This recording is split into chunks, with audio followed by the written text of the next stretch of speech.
it's funny how when you plant a flower, if a flower doesn't grow, you don't think that there's something wrong with the flower. You look at the condition that the flower is grown in. But we, as people, we look at ourselves and think that we have problems, but we don't look at what we feed ourselves with. Give me an idea of the soil from where you come. I came from rocky soil, sandy soil. Nothing grows there. I came from good soil that got contaminated. So once the contamination got out, I got back on the right road. I came from a soil that's full of shot glasses and wine bottles. That's my youth. My parental soil was good and nourishing, but as a child, you don't really go by what your parents say. You want to move yourself to concrete, and you feel like you could do it your way, and you want to grow through concrete. So, you live and you learn. Here's Paul Brody. Welcome to my feature, Growing Hope, the Alabama Prison Arts and Education Project. The original version of this piece was produced in German for the WDR radio station. We want to thank them for the support. The United States claims to be the land of the free. However, it leads the world in incarcerating its population. Over 2.2 million people in America live behind bars. I believe that cultivating creativity is the key to human transformation, to finding happiness. Can doing art help transform a person living in the harsh conditions of prison? I chose to visit Alabama. On one hand, it's well known for its problematic civil rights and justice system history. On the other, it harbors one of the most exemplary prison education programs in the United States, thanks to Kaya Stevens, who's driving me to her poetry class at the Elmore Correctional Facility. So going into the prisons and teaching in the prisons, I found people who had a very similar urgency in writing poetry that I had. And I wanted to be involved with that. Kaya Stevens grew up in Waverly, Alabama, population 145. In the late 90s, she left for New York to attend Sarah Lawrence College and pursue an academic career. But after graduating, she returned to Waverly with her degrees in poetry and women's history. In 2001, she took an offer to teach poetry in prison, and soon after founded the Alabama Prison Arts and Education Project, with a staff of one, Kaya's. Today, 13 years later, the APAEP is based at Auburn University. With the support of the National Endowment of the Arts, the program has engaged more than 150 professors, graduate students, and visiting scholars who offer courses that range from engineering to theater to philosophy. We barrel down a 2-lane road through Tallapoosa County. Caius knows every twist in the road and has a story for every detail in the landscape. So one of the things I tell people when we're driving around rural Alabama or anywhere in Alabama is everywhere you see right now was in cotton. And that means everywhere you see right now has been touched by slavery. And that context should not ever go away. I think about it with my family land, right? It's like slaves probably built this. I think it is important to acknowledge that when you consider the situation of the justice system right now, because there's definite correlations. After the Civil War, the justice system turned into an effective tool to disenfranchise and enslave minorities. Laws were created to allow the justice system to imprison for inconsequential infractions. So what happened, the relationship to the justice system is that if there was a black man walking along the street in, let's say, Tallapoosa County, then I just go to the cop and say, this person looked at me funny, right? And if as a white woman, right, if I make this assertion, there's a fairly reasonable chance that he's going to be arrested, and he's probably going to be put into what is called the convict labor system. And this is where businesses would rent convicts from cities and counties to do manual labor work. And they were treated horrifically. The system of slavery is horrific. But the economics of that system meant that if someone had purchased slaves, then they made the necessary economic investment into maintaining that life because there was an economic investment into a work outcome, right? All that went out the window with the convict labor system. Caius becomes quiet. Instead of another farmhouse, the Elmore Correctional Facility appears through the morning fog. Prisoners in white uniforms pace the circumference of a Constantine wire fence. Others stand around a yard about half the size of a soccer field. Caius tells me no wallets are allowed in prison and to tuck mine under the seat. Then she asks, Have you been in a prison before? Never. Okay, so by the end of your time on this trip, you are going to have a certain sadness that sits inside of you about prisons, and it will not ever leave, right? Because you're going to go meet with my students for 3 days, and in those 3 days, you're going to form a connection with them because they are incredibly likable people and very engaged, and they're memorable, and that's going to sit in you. Well, you know, multiply that times 10 facilities a semester all over the state times 15 years, right?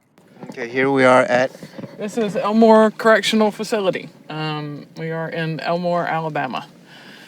And there are probably about 12 or 1,300 men crammed into that space. In the afternoons when it's warm, there's tons of people out on the yard.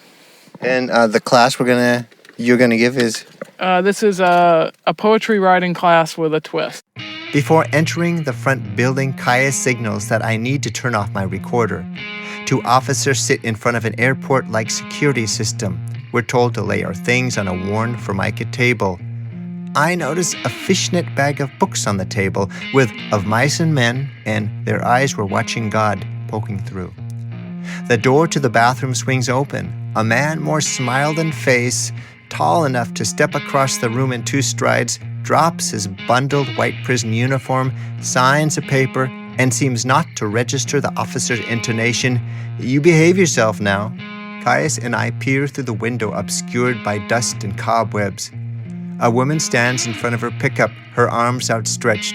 Caius murmurs to me, in all the years I've been working here, I've seen this far too seldom. The woman and man embrace. The officer signals that we can go into the facility.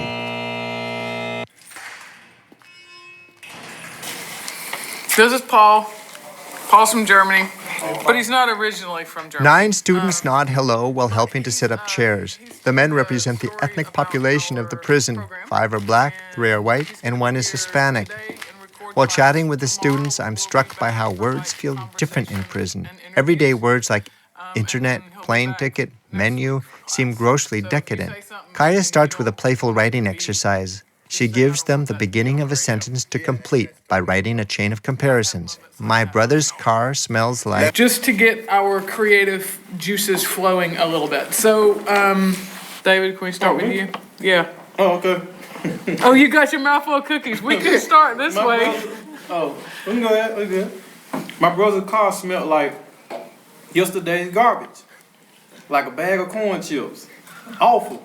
Like a morgue. A football team locker room. A rotten vegetable. Like the end of life. The trail to hell. Like chitlins not prepared. Oh my God. Okay. Wow! Can we all get a sense of what this smells like? All right, Paul. My brother's car smelled like old dirty clothes and spoiled food and shoes that ran a mile. What's the most specific detail? Old food. It's on the food. Ran a mile. The shoes that ran a mile, right? Okay, so that is pointing to something very, very specific. And so what happens is you giving your description and you giving your description, all of you, you're triggering memories in other people. And that's one of the many amazing things about writing. That's how you make human connections, because you're saying, I've had this experience in my life, I've had this memory in my life, and I know that this is going to trigger something in you. The assigned book is Peter Heller's post-apocalyptic novel Dog Stars, a story about two men struggling to survive in a futuristic landscape full of disease and thugs, a climate Miss Stevens feels not foreign to the prisoners. While discussing how the main character enters his burning house to save his poems rather than pictures of his dead wife, the class becomes lively. Caius asks what it means to save the poems. What were you going to say? You risk your life. If the end of the world is happening, he risked his life probably to go back. He totally risked his You know what I'm life saying? So, for poetry and soda pop. I felt like Melissa was gone and the poems are there. Okay, so what you have just said is what I would say the most beautiful commentary that you can possibly make about why the hell write a poem. We lose things all the time, right? And what remains are memories and what we write about them, right? That here is this human being who needs more than a photograph of his dead wife, right? Poetry. It's a poem of somebody that's not home, that yearns to be where he calls home. Very intense questions. What is home? Home is behind a rifle. Okay, so part of what we're saying is that the concept of home is tied to an idea of comfort, of familiarity. As the discussion finishes, I sense an undercurrent that is unique to this environment. There's an urgency to concepts like home, memory, loss, masculinity. During the break, Andrew approaches me. Prison is a cross-cultural, social, anthropological petri dish. It's a mix in a controlled environment. This is a prey-predator environment. This is a violent environment. This is a drug-infested environment. This is an infectious disease environment. This is an overcrowded environment. This is a anti-intellectual environment. This is a gang environment. There's racism. That's what prison is. Only 4 students come back after the break. Karan, Henry, and Tara sit with Andrew around the white plastic tables.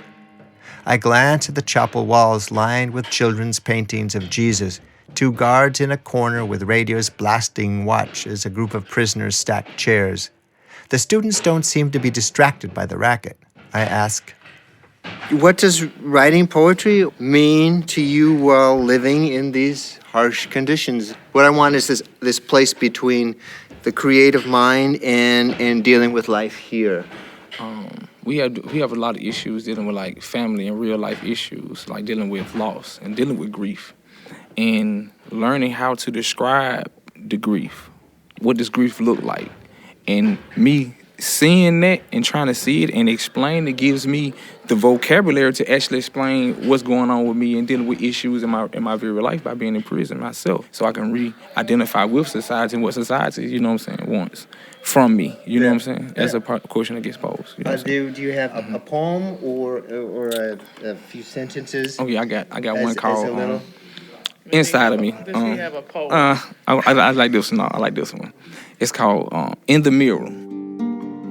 And it's very reflective. And it goes, I look in the mirror and I view my physical presence, taking in myself from the world's perspective of who I am, but what I really am is not seen for it is bound inside of this physical presence.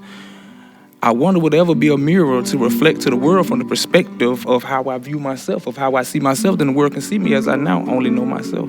We as people spend hours in the mirror making up the person we want the world to see, never find the confidence of what's in the mirror, because what's in the mirror we know is make-believe, but the person we are, we hate to see, because the very individual that we need to be, the only way we can see if we see ourselves in the mirror like we ought to be. In the mirror. I clap with my heart. Thank you. Wow. It's just some things that I reflect on, just dealing with, how the world sees me and what I want people to think of me. Being a felon and being in this position. When did you write that? I wrote that a couple years ago, right as I lost my grandmother. Oh. especially being a man, we don't talk to people like, I got this going on, we like to hold it in. And the only way you really can deal with it if I could write it down. I talked to people coming out here to this class. I told someone yesterday when I got back to the dorm that it felt like I was coming from the outside, out in society back, to prison. It's like an escape. I've never been a poet, but now, my mind is opening up to it. Like I wrote a poem about my grandmother.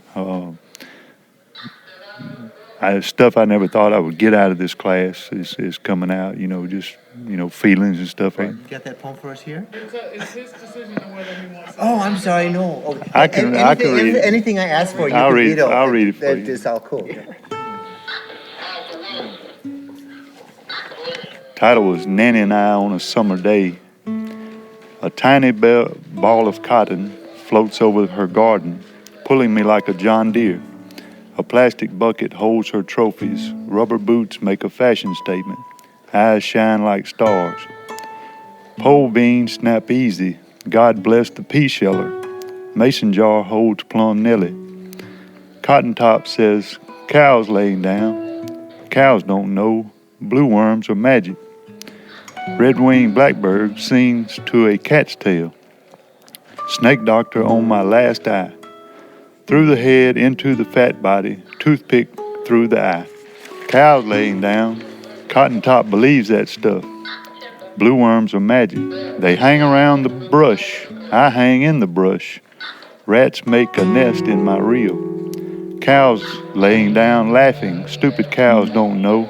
See, there he is now. Fight like a champ, walking on water.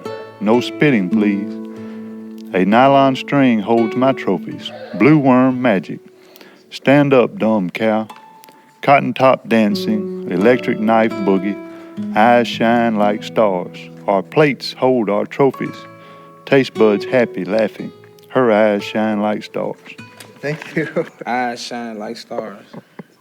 Her eyes I have pictures of her. They were always just bright, shining, especially when she's happy.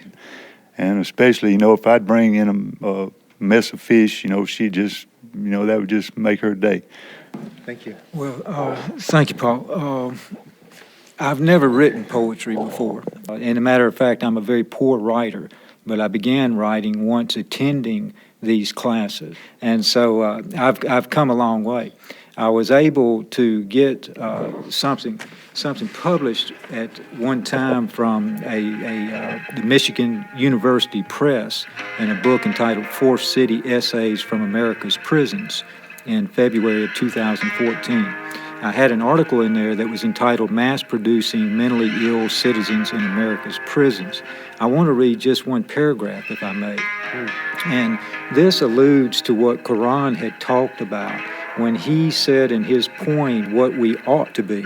He talked about his grandmother, and unfortunately your listeners could not see the reddening and the tearing in his eyes, nor could you with Henry talking about his loved ones as well. And fears, basic human fears, include loss of love. Let me just read this, if I might, Paul. This says from the book, humans are highly adaptable to extremes of both negative and positive environments. This adaptability is first and foremost seated in the mind. The mind defines who the person is, and every thought of the mind is reducible to the neuronal cell unit. That is, the mind is the brain and is made up of approximately 100 billion neurons. The adaptability of the brain is referred to as plasticity. When the brain changes, the individual is changed. One of my greatest fears of being in prison is the adaptability which I might become in response to this environment. To put it more bluntly, I'm afraid of becoming a monster because of having been here for over a decade. That scares me.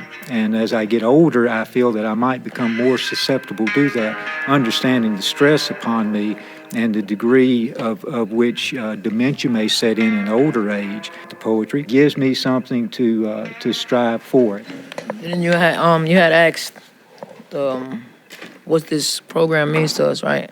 in the creative mind Yeah. and the prison aspect. Your life here. And I've been locked up so long. I'm loved but forgotten.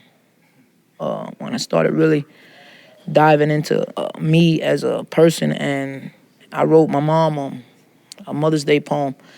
I wrote all the feelings I had about my life and growing up, and I've turned it all into how I was affected by life and how my mother was there and how sometimes she wasn't there.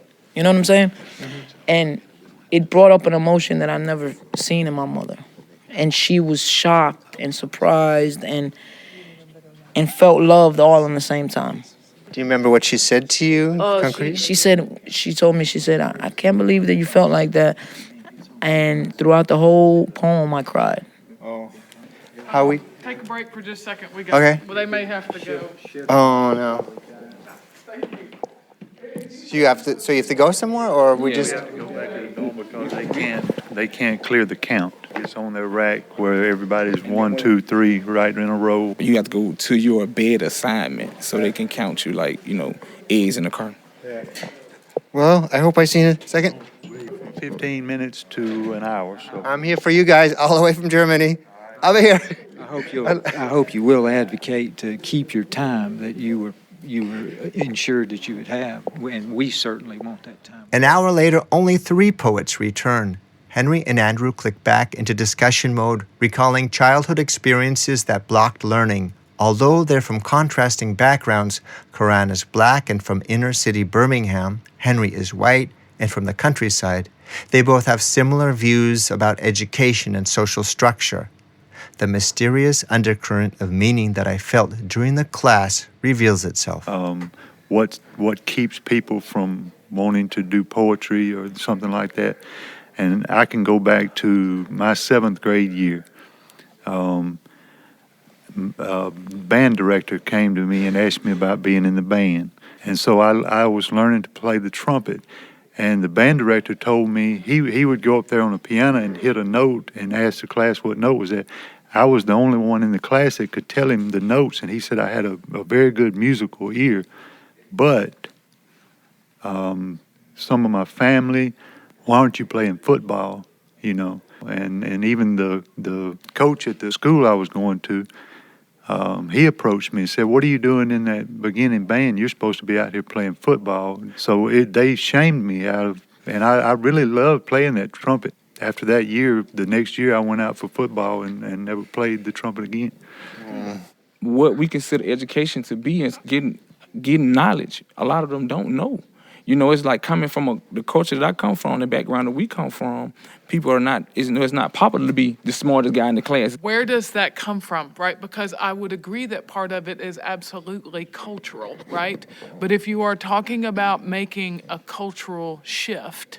One of the barriers in the shifts is this, how I see it is like, you have identity with things. Like when you come from our community that we come from in inner city Birmingham, we don't have wrestling teams, we don't have debate teams like you see on TV.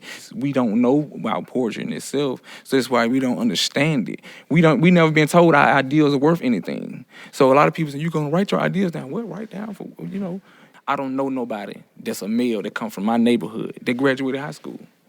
None of us. Before I even graduated 9th grade, I was in prison.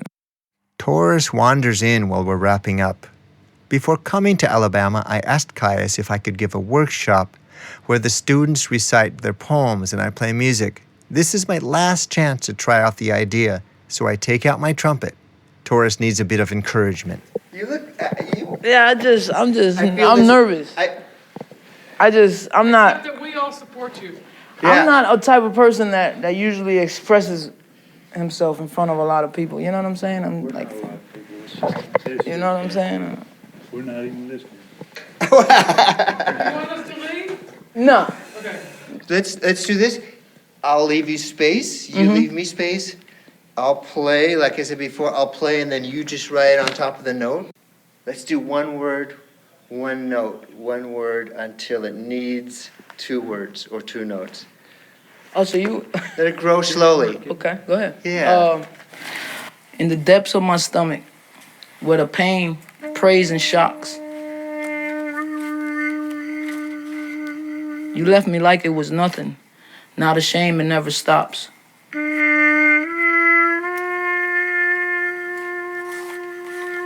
Mug me, smear me while humming. Lonely tear, my heart just rots. The ugly fear keeps coming. Now the doors are always locked.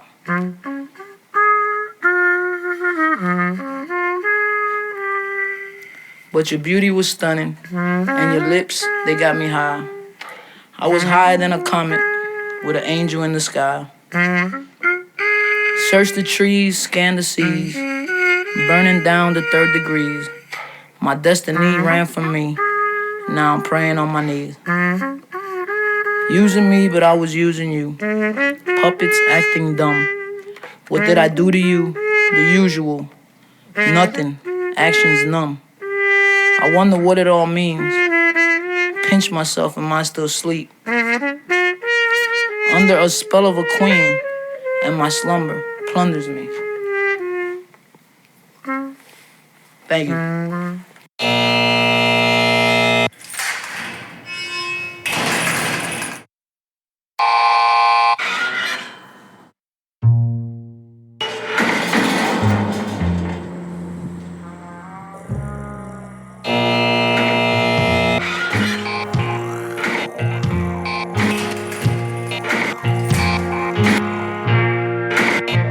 The Elmore facility parking lot opens up to a field with a compost mountain about a half a mile away. A tractor driven by a smiling prisoner heads for the compost. Those on work patrol are allowed this little bit of freedom. I glance back at the facility one last time, then at the narrow road leading out. Caius is already in the car organizing her program, answering emails. No, totally take your time. I'm discombobulated. Well, they don't like it when we loiter in the parking lot. So let me get to another location and we will regroup.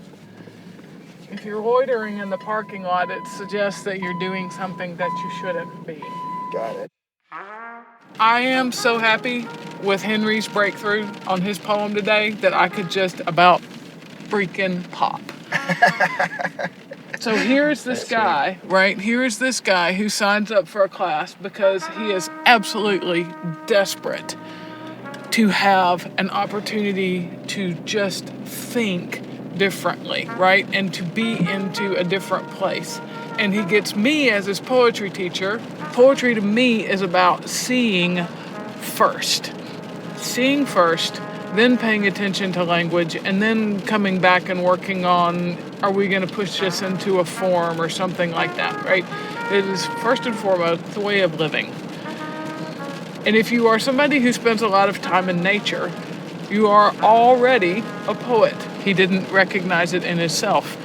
He did today. While he was reading this tender poem about, his grandma, the officer's radio in the background, just... That's the sound of prison, and that's the sound of trying to survive in prison. The human need to write a poem, to make a piece of art, is so fundamental and so important to our existence on this planet that they can, through every awful circumstance of the prison, they can still do it. I don't struggle to find a piece of paper. Yeah. I don't have to sell myself to get a dictionary. Right? And the people who are in our program who are visual artists, I remember a guy telling me that he would get up at 3 o'clock, between 2 and 3 o'clock in the morning, and he would sit on the floor and draw because that was the only flat surface that he had. And in the middle of the night when everybody is sleeping is the only time that he could work on his drawings without anybody messing with him. Okay, yeah. How many artists do you know that struggle with that, right? We stopped for a snack in downtown Auburn.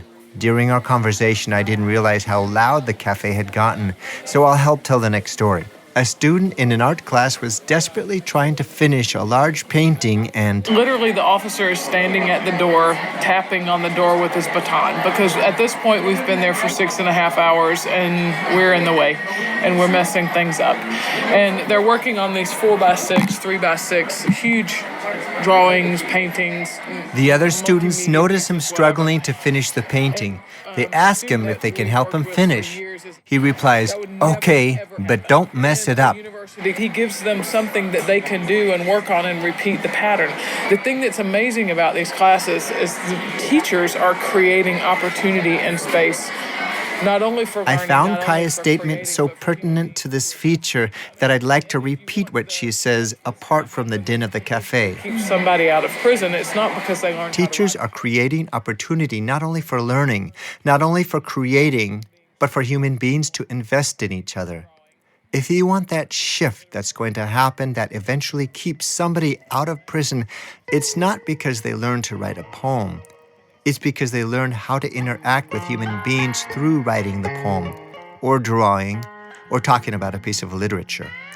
Creativity becomes a mechanism to embrace and accept each other.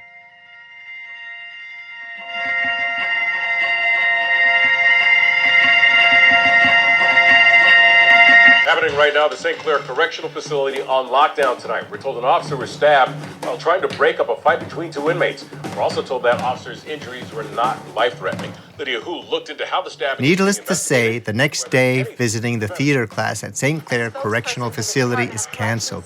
Instead, Caius takes me around rural Alabama to describe the interplay of the land and the justice system. Harpersville is one of a couple of towns in Alabama that is pretty notorious for putting people in jail for traffic violations because they couldn't pay their fines. This was a money-making mechanism for this town.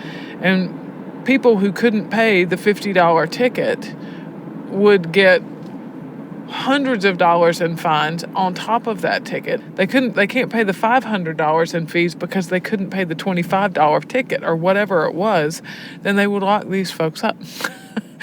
That business, that is the prison industrial complex, right? And it is absolutely exploiting poor people.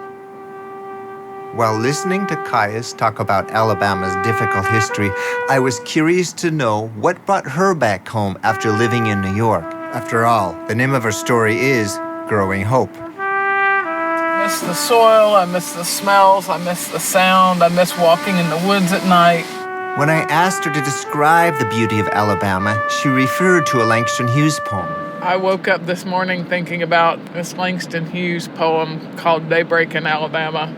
I love this poem, and when I get to be a composer, I'm going to write me some music about daybreak in Alabama, and I'm going to put the prettiest songs in it, rising out of the ground like a swamp mist and falling out of heaven like soft dew. I'm going to put some tall, tall trees in it, and the scent of pine needles, and the smell of red clay after rain, and long red necks and poppy-colored faces, and big brown arms, and the field of daisy eyes, and black and white black people. And I'm going to put white hands and black hands and brown hands and yellow hands and the clay earth hands in it, touching everybody with kind fingers and touching each other natural as do. In that dawn of music, when I get to be a composer, we will I be true to thee.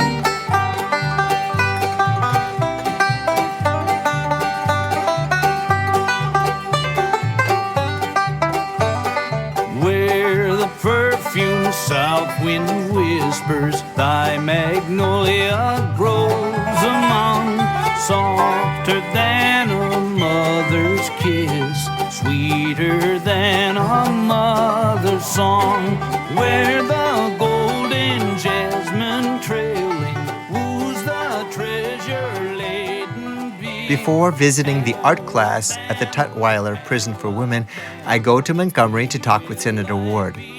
Cam Ward is a Republican state senator who recently passed a bill to spend $800 million to tear down old prisons and build 4 new supersized prisons. This decision has been made partly in reaction to the federal government threatening to take over. I ask him, why is it such a struggle to improve justice system policy? We tend to oversimplify the criminal justice system sometimes. Bad, put them in a box and lock the door. Good, you walk out free. We like black and white. There's a cowboy, there's an Indian. When you get into the murky world where 80%'s gray. Americans don't like that as much. That's why we're real big on I call them bumper sticker slogans. One sentence explains the entire policy of criminal justice. It sells on votes, but it doesn't necessarily make good policy. And going into that statement, the reasons why the justice system is what it is today as far as the problems? I think some of our lawmaking and social, for lack of a better word, social engineering that we do as a country has sometimes created a discrepancy that's probably does impact one group over another. Good example being the sentencing guidelines, discrepancies between crack cocaine and powder cocaine. You know, crack cocaine's cheaper, you're demographically a much poorer population, which tends to be African American, uses more crack cocaine than the powder cocaine. Powder cocaine tended to be more of a upper echelon, upper class drug. So what happened was you spent more time in jail for crack cocaine than you did for powder cocaine. Well, what happened is you had more people who were poor using crack cocaine, so disproportionately they got sentenced harder. And that's a very overly simplified one, but there are situations like that. I don't think there was ever anyone out there saying, let's go get the poor, let's go get this group. Statistics tell us that 26% of Alabama is African American, but its prison population is 54%. Thank you very, very much. Broad and fertile where thy snow white cotton shines. Town that I live in, I love it, and it drives me crazy. When you talk to the good white people of Waverly, Alabama, they will tell you that there are 2 churches in our town. There are not 2 churches in our town. There are at least, in the community of Waverly, there are at least 5 churches, but they only talk about the white churches. That is inherent systemic racism. That's a complete dismissal, right?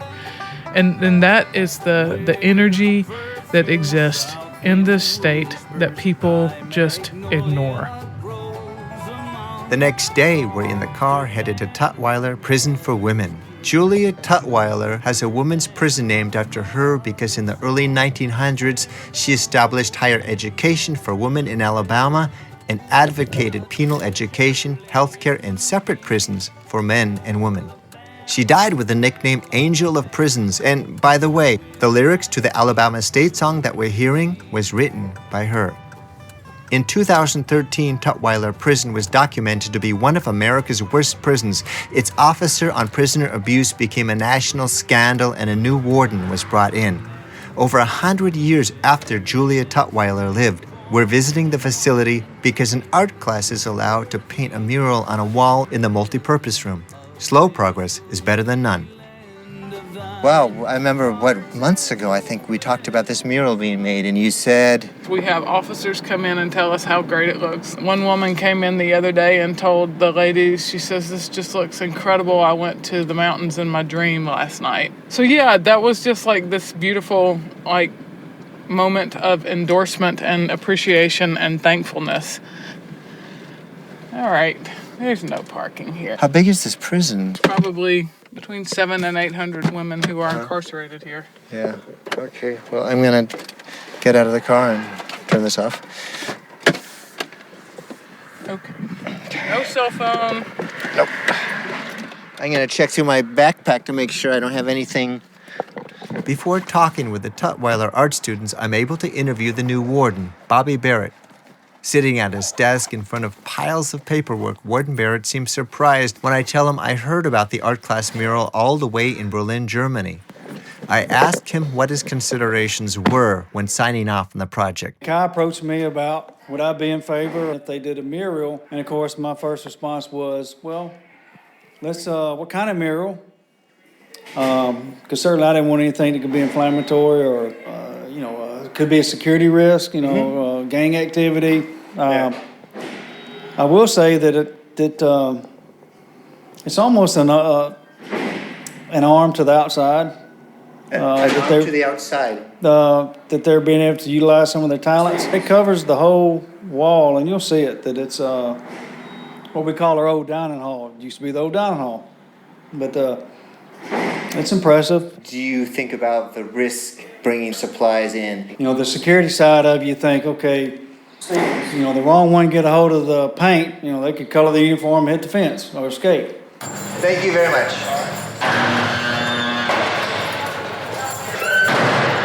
Warden Barrett gives me permission to record entering the facility. The acoustics of prison tell their own story.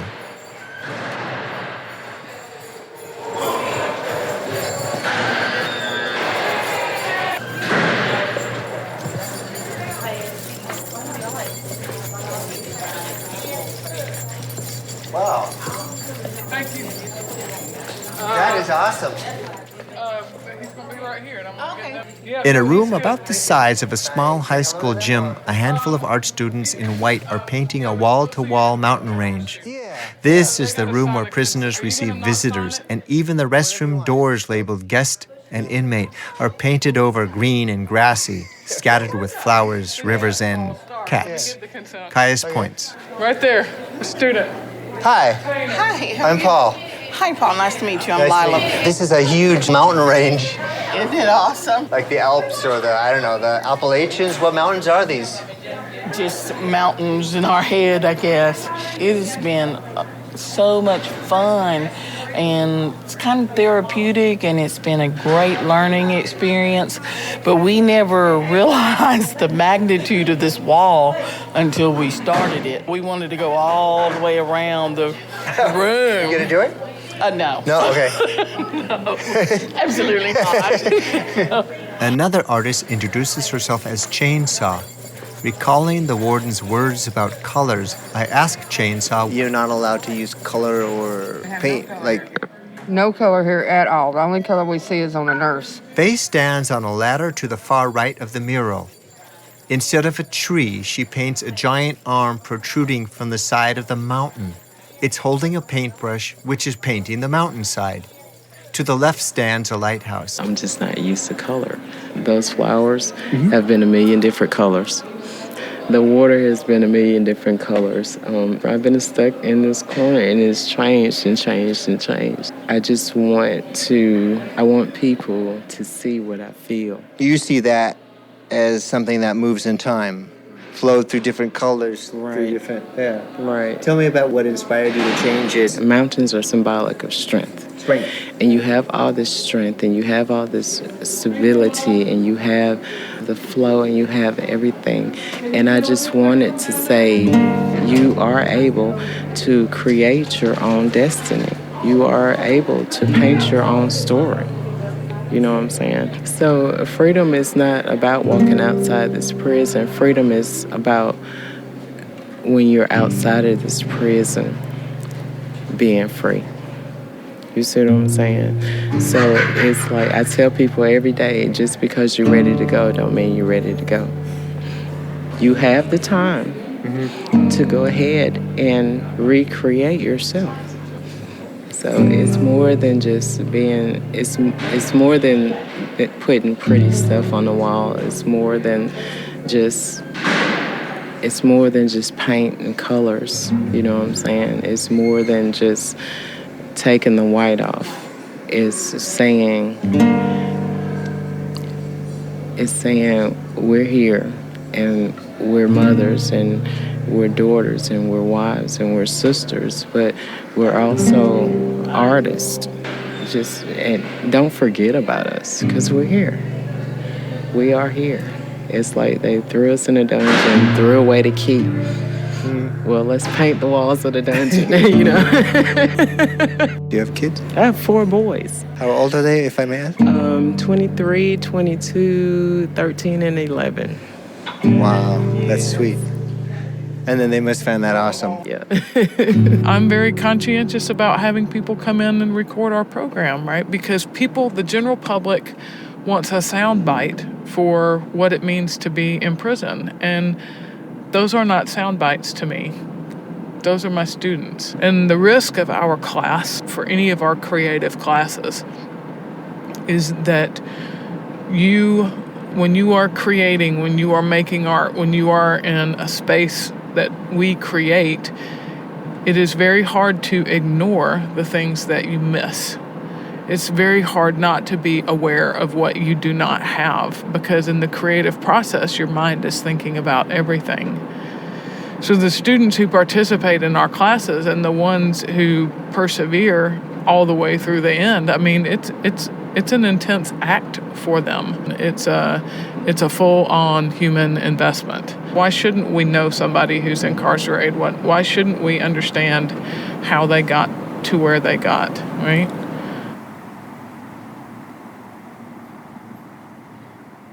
If you tie in so much not worrying about the body or worrying about pleasure or running from pain, if you just experience life on life's terms and you chase knowledge and the knowledge of your soul and what's good for you, then these problems won't happen. These seemingly unimportant decisions that lead you down the wrong path won't happen because you'll have the power to pause, think about stuff. Don't just be reactive.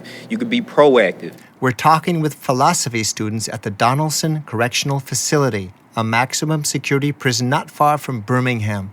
To get a feeling for the course, let's listen to a short segment of Katie Rosning's class, Language, Logic, Power, Introduction to Philosophy. What connections do you guys see between the ideas of Socrates and Plato, and maybe even Aristotle, and Descartes' project as he begins to outline it in these meditations? He believed, well, basically all of them believed in reason. They believed that the actual truth about whatever questions that they're asking could be found dealing with reason, and only through reason. Good. Okay, I'll stop you there. McKeithen. Descartes and Socrates both went on somewhat of a quest in search of knowledge. And that's one similarity. And with Descartes, he broke away by refusing to, he wanted to doubt everything. I believe Socrates, they still believe that, Socrates, that man don't know everything, that he feel that he's so wise because he realized that he don't know nothing. But Descartes, he's going to doubt everything. He's going to start from scratch, because he didn't trust the Middle Ages. He really didn't trust, even though Socrates, Plato, they was, they laid the groundwork. But he wanted to just, I'm going to start from the ground and just bypass what they was talking about and just try to come to the root of it myself. And by doing that, but he kind of tripped me out when he started with just doubt everything. After class, we meet Miss Rosning in a cafe. When she finished her undergraduate work at the University of Chicago, she went to the University of Alabama to pursue a master's in creative writing. The Prison Arts and Education Project drew her to Alabama. How would you compare teaching in the university to teaching in prison?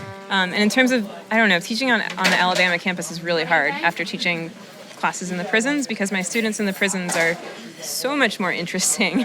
They ask just much more interesting questions. They're not interested in a grade. They're interested in the truth, right? The subject matter. Subject matter, yeah. And they're motivated to think about complicated, difficult problems in a way that exceeds kind of the brass rings of academic meritocracy or whatever. And I really, so the teaching experience is just so much richer and more compelling, and it feels like the stakes are much higher. So I have a good anecdote for you on that. When I read Socrates as an undergraduate, I never stopped to wonder if he was a bit of an asshole, right? That just never occurred to me, because my teachers were these, silverback academics, deeply accomplished, editing anthologies of ancient Greek philosophic dialogues and stuff. And they worshipped Socrates, and I got the message very clearly that I too should worship Socrates, right?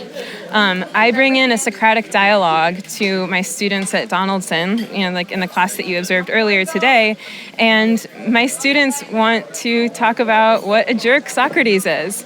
And they really are deeply skeptical of his character, of his philosophical project. They identify him as a bully, which is absolutely true, but I had never been prompted to consider his character in that way before. And that's, you heard us comparing Socrates to Donald Trump. Again, very strange bedfellows that I would never have made that connection with before, but they did. What was it like, your first experience coming into a prison and teaching? Well, I would say that, the first time you go into a prison, it's a complicated feeling to talk about in some ways, because on one hand, I was so amazed by how normal and ideal the classroom conversation was. It was just an amazing kind of classroom discussion to witness the first time I went in. On the other hand, it's like deeply shattering to go into a prison facility. I mean, going through gates and seeing the ways that just the building is designed to influence human movement is just very difficult to witness. So on one hand, my feeling was just delight and kind of being surprised at how normal the classroom conversation was, I guess. I don't know if that's the right word to use. But I remember leaving and stopping at a gas station just, a couple miles down the road and watching people come and go from the gas station and just being flabbergasted that they could come and go whenever they wanted. And that was just like really difficult. So that was my first emotional kind of polarity experience of going into an institution. Let's conclude our visit at Donaldson by asking some of the students how they connect philosophy and learning to life in a maximum security prison. Prison is almost a revolving door, so the population, it grows and grows. It's something wrong with that, and I think it ties into philosophy because even Socrates, Plato, all of the great philosophical minds, they felt like if you know better, you'll do better. A lot of things that lead us in, we don't have conflict resolution skills. We're not good social people, but the class provides us a venue. It inspires you to pass that on. Are the younger people coming in receptive? Practical area classes that Auburn brings, what we do with the material we get, we spread it out to other guys. And some will take it into the influence, the peer pressure, because it's we older, well, you don't want that old guy telling you what to do. Then they'll see after they bang their head a couple of times, so to speak, they'll come back around and say, hey, man, what was you that you was telling me? So, hey, let's try it again. These Auburn classes, so they go back like 2007, and we've been taking them, and they have groomed us to who we are today. We weren't always these good little guys, but they help groom us to who we are today. And so when we talk to young guys or certain guys, they see us in certain classes, they like, oh, I want to get in that, I want to sign up, and also because of the teachers that bring it here. Katie Ross, they're one of the best ones, and she challenged you, We've been locked up so long and got a lot of fresh guys coming in. It's a gap there. And so now how can we step to them and communicate with them when we know they're uneducated? And because we was at that stage too. And so now that's the opportunity I get out of this, and enjoyment as well. It's coming in and learning and going back and giving. If you don't want to do nothing, you ain't got to do nothing. And so now a lot of guys we see finna go back to the street. But when they go back to the street, less than a year they were on their way back. Because we knowing, hey man, you ain't listen to me and you didn't learn nothing. So now when you're getting out, you ain't prepared. So basically we're preparing ourselves in here and to help the environment and to help society, even on the guys that are getting out. And so we're looking to get out as well because things changing. So now what are you prepared for? Success or failure?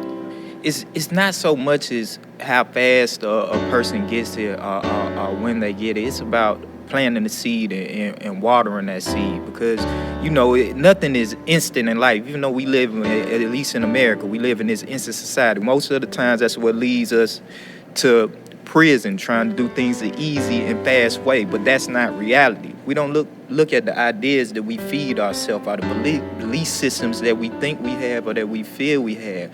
And this is why philosophy is important, because in questioning these belief systems that have been marketed and fed to us in a way, but they're not realistic perception. Can you tell me how learning here affects your life on a daily basis?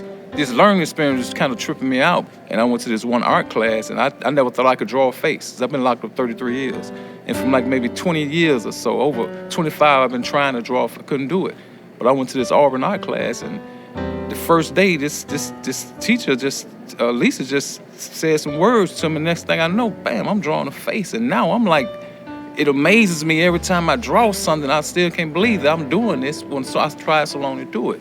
So, but then, and also, Because of the art class that Auburn brought. I'm now teaching a beginner's art class.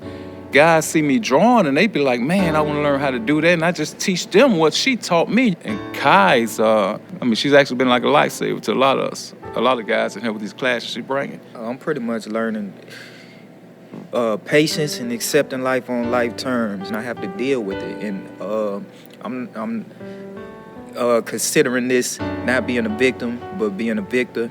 And, overcoming whatever circumstance is thrown at me. Because sometimes you can't let your circumstance or your environment affect you. You got to affect the environment. And, From victim to victor. I'm going to steal that. You gave me that. Thank you. All knowledge is plagiarism. It comes from somewhere. Everybody takes knowledge and passes on. How does what you're doing now affect the family or friends who knew you from before? Family, sometimes they find it hard to believe this change in me. But yet, my nieces and nephews now, who didn't know me growing up, they like, Uncle Ron. I love Uncle Ron. Uncle Ron's a nice guy, But my sister, sometimes they be like, they want to trust it because I used to have these anger issues, particularly for folks that hurt my family or whatever. But the change is they loving it, they enjoying it. I'm affecting them too, and they're making changes in their lives too, When I got locked up, my little sister, she's about 3 years old, so now she in her 30s, and she done wrote a book. And through corresponding and talking with her. So that's one of the positive things. Then my sister, older sister, they said, well, look what you done accomplished now. Just think if you'd behave yourself, where you be at now. Before meeting Emily, an ex-Alabama Prison Arts and Education Program student, let's find out some hard facts about art and recidivism. I'm Larry Brewster, Professor of Public Administration and former Dean of the College of Professional Studies at the University of San Francisco. According to your research, what are Emily's chances of staying out of prison? In 1987, it's the only recidivism study that I know of in the United States based on arts programs. 74% of arts and corrections participants had clean records the first year after release, compared with only 49% for other parolees. What they also found, and this is quite noteworthy, is that the longer the ex-offenders were out of prison, the more likely that the arts and corrections participants would still be on good behavior compared with the average or non-arts and corrections participants. For instance, within 2 years of release, 58% of the non-arts and corrections participants were in trouble, compared with only 31% for the arts and corrections ex-cons.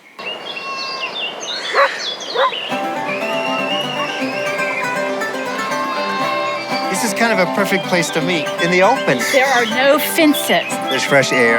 There are no guard shacks.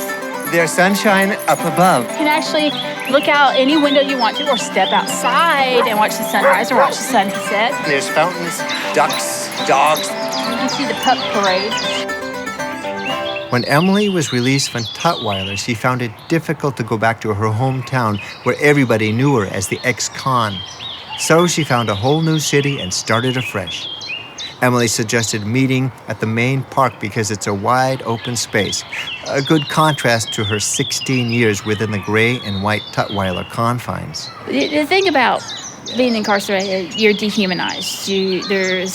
There's no room for personality. You're given a number that is you. It's really hard to gather your identity back. So when Kai's came in, the first class I took with was in 2003. We were not a group of convicts. We were a class. We were individuals. It didn't matter that we were in white uniforms. Did it affect your relationships with other students? I had people who had their street cred in prison, who came across as the toughs, the bullies, the butches, whatever. And so they would come into class, and all of a sudden you see a totally different person. You see the creative person. You see the beautiful person that's buried underneath all this, the masks, the posturing. So, but the thing about it is there was the respect that whatever happened in class stayed in class. There were no boundaries. There were no races. But when you go back out on the hall, all those walls come right back up. How do you see the art and the poetry teachers who come into prison to teach? For an instructor who has no vested interest for real, there's no personal gain to go inside those gates. For them to step outside of their comfort zone, to come into a hostile environment, because that's exactly what it is, not necessarily just the inmates, but there's a lot of the staff and the administration who don't want to see anything that's good for an inmate. So you look at the teacher as kind of an activist too, because you know that person is there because they love their art, they love poetry. Right. And also there are the voices of the incarcerated to be carried outside the fences. Inmates correspondence, whether it's letters, phone calls, whatever, everything, all the communications from one side of the fence to the other are monitored. So even if you're talking to your mom or your child on the phone, these are recorded. So you can't really say what you really want to say. And you're always conscious of this? Yes. You're always aware of this? They make sure you're aware of it. So these instructors who come in, they are able to take the voices that they hear, the things that they see, and they are allowed to carry that out through, such as like the anthology. We've had instructors who have came in who are like women's rights activists, feminists, that they take what they see and they hear and they carry it to the world, to the public. So they're giving the inmates a voice.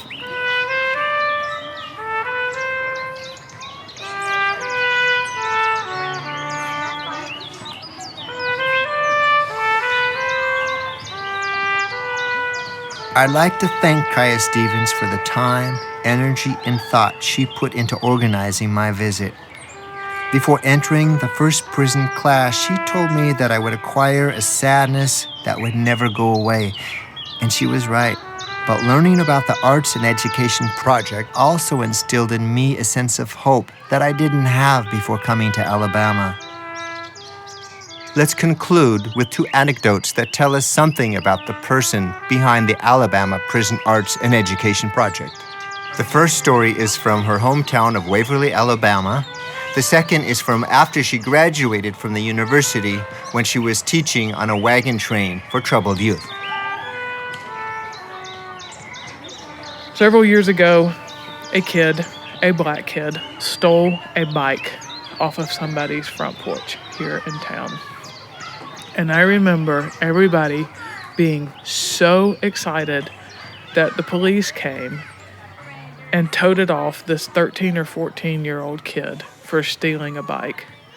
And my response was, why didn't you just give him the bike?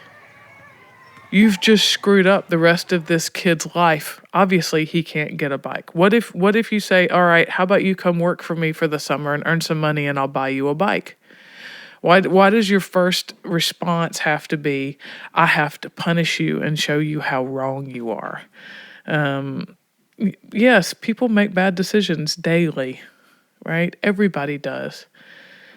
To think that there is a person out there that hasn't made mistakes, that's ridiculous.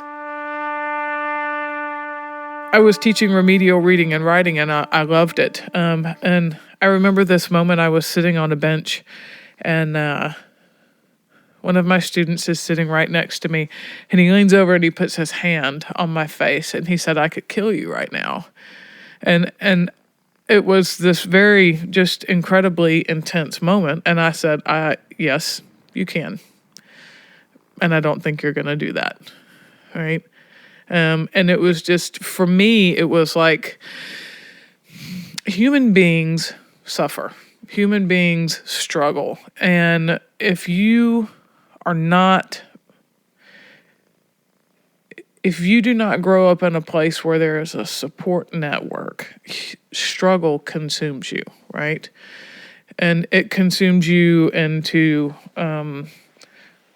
pushes people to criminal activity, right? It pushes people to addiction. And I think all of this stuff has just kind of been churning around in my head. So I didn't intend to start a prison education program in a prison. My thought was I get my MA in women's history, I get my MFA in poetry, I eventually go back and get a PhD and I teach at a university somewhere. And then this found me. And it's next to working with a volunteer fire department, I guess probably the most important thing I've done in my life. This is Paul Brody. Thanks for listening to my feature, Growing Hope, the Alabama Prison Arts and Education Project. Editing, mixing, and music by Brody, except the Alabama State Song is sung by Rick Pickrins, and the Alabama Work Song is from the Alan Lomax collection. Christoph Bernovitz is featured on guitar. I'd like to thank Kaya Stevens and the Alabama Prison Arts and Education Project for having me, and especially all the students at Tutwiler, Elmore, and Donaldson. Bye now.